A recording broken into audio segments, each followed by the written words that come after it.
She's been called a poet, an activist, a weaver of memory. Cecilia Vicuña creates art that slips between categories, part performance, part ritual, part political statement. For decades, she was overlooked by the mainstream art world, but today she's recognized as one of the most original and urgent voices of our time. This is the story of Cecilia Vicuña, an artist who turns threads into resistance and silence into song. Hey guys, it's Laura here again. Welcome back to the channel and let's get into it. Cecilia Vicuña was born in Santiago, Chile in 1948, into a family of artists and writers. She started drawing and writing at a young age. In fact, her father even built her a studio in the garden when she was a teenager. But her true artist awakening came at age 17. On a beach in 1966, she picked up a stick, placed it upright in the sand, and suddenly felt a profound sense of the universe's interconnectedness. She later described this as the moment her art practice truly began. The same year, she created her first precarious works, assemblages of natural and man-made debris, sometimes bound by string left outside to be changed by the tides and the weather. She called them lo precario, the precarious. These fragile sculptures were meant to blur the line between art and life, echoing ancient spiritual practices and reminding us of the delicate balance of the earth. By the early 1970s, she was deeply involved in politics and collective action. She enrolled in the University of Chile, later receiving a scholarship to study at the Slade School of Fine Art in London. But in 1973, everything changed. The military coup in Chile ousted Salvador Allende. Vicuña, like many artists and intellectuals, were forced into exile. In London, she co-founded a pro-democracy artist organization and organized the Arts Festival for Democracy in Chile at the Royal College of Art. Her early paintings reflected these political values, portraying revolutionary heroes of Latin America as counter-images to the colonial saints and martyrs celebrated by European art. One of Vicuña's most powerful inspirations is the quipus, an ancient Andean system of knotted cords used for recording and communication. The word quipus means knot in Quechua. For centuries, they held vast amounts of information, from statistics to poems and stories, functioning almost like an alphabet in thread. After the Spanish conquest,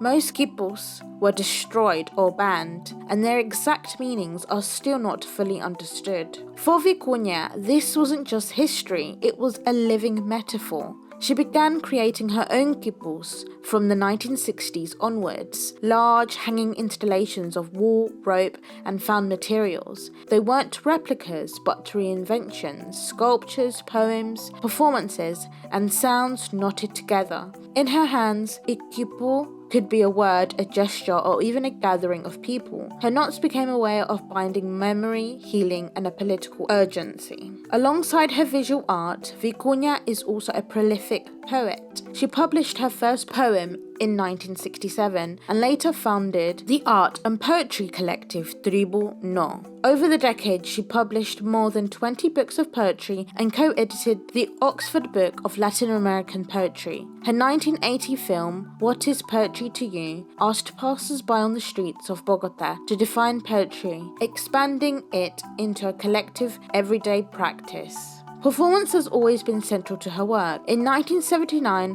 while living in Bogota, she staged El Vaso de Leche, the glass of milk, tipping over a glass tied with red string to protest the poisoning deaths of nearly 2,000 children. Decades later, her participatory living quipus, 2019, at the Henry Art Gallery in Seattle, wrapped viewers in wool and fabric, transforming their presence and memories into part of a living quipus. Here the knot wasn't just an object, it was an act of collective storytelling in real time. Over the years, her updated versions of quipus often marked crisis. From the erasure of indigenous cultures to environmental devastation, in 2017 she unveiled Quipus Womb, the story of the Red Thread, Athens, at Documenta 14. 24-foot strands of raw red wool hung from the ceiling like arteries connecting Andean myths of origin to Greek ones.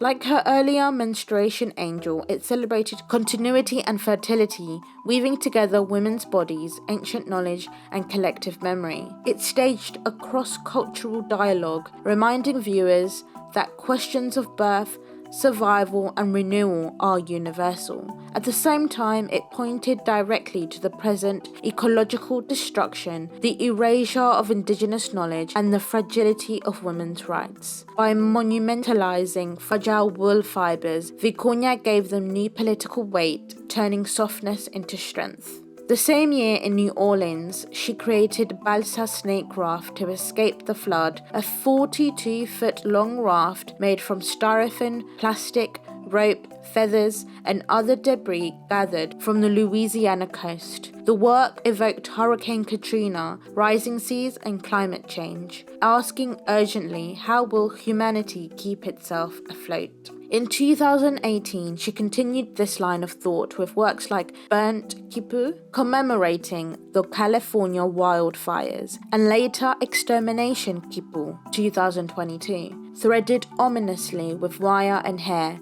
Her quipus were not just abstract. They became monuments of grief, protest, and resistance. In 2022, Vicuña received one of the most prestigious commissions in contemporary art, the Tate Modern Turbine Hall Commission. Her installation, Brain Forest Quipus, stretched 27 meters high. Two ghostly quipus sculptures hung at opposite ends of the turbine hall, woven from unspun wool, plant fibers, rope, cardboard, and found objects. The work mourns the destruction of forests, the violence against indigenous people, and the ongoing devastation of climate change. Accompanying the visual installation was the sound quipus, directed by Colombian composer Ricardo Gallo. Across 8 hours of sound, it wove together indigenous music, silences, new compositions, and field recordings from nature, creating a sonic breathing that symbolized the Earth's fragile life. As you walk through the hall, the quipus was not just something you saw, but something you heard, felt, and moved through.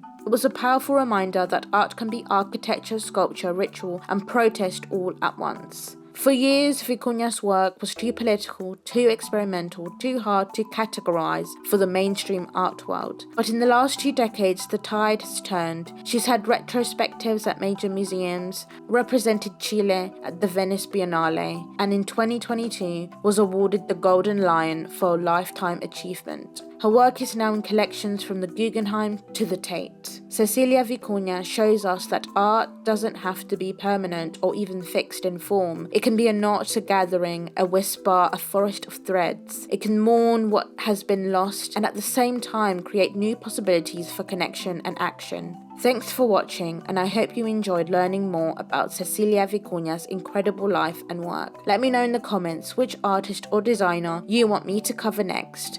Make sure to like, subscribe, and turn on your notifications so you don't miss the next video. See you on the next one. Bye!